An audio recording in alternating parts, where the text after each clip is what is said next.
ராஜீவுக்கு ஒரு sophisticated நவீனப்படுத்தப்பட்ட plastic குண்டு ஒன்று இடுப்பில் கட்டி வைக்கப்பட்டிருந்தது தற்காப்புக்காக. இதை இந்திய அரசு மறுக்க முடியாது, உளவு பிரிவு மறுக்க முடியாது. உங்களோடு மட்டும் நான் பேசவில்லை, உள்துறை இலாகாவோடும் பேசிக் கொண்டிருக்கிறேன். அந்த குண்டு டைம் எக்ஸ்பைரி ஆகியோ மிஸ்ஹேண்டில் ஆகியோ வெடிச்சு பாவம் மாலை போட வந்தவ மௌத்தா போயிட்டா. இதுதான் உண்மை. ராஜீவ் காந்திக்கு தான் இங்க இருந்து ஒண்ணும் காணும். தனு உடம்பு நல்லா தான் இருக்குது, கழுத்துல தான் வெடிச்சிருச்சு. அவ உடம்பு கல்கத்தால பிரிசர்வ் பண்ணி வச்சிருக்க.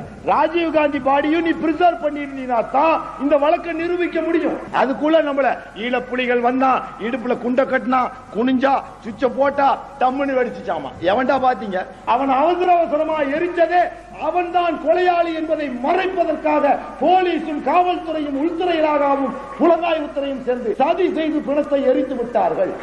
மாலை அணிவித்து விட்டு அந்த தலைவர் வரும்போது அவரை தனியா விட்டு எங்கடா போனீங்க, நக்கவாடா போனீங்க?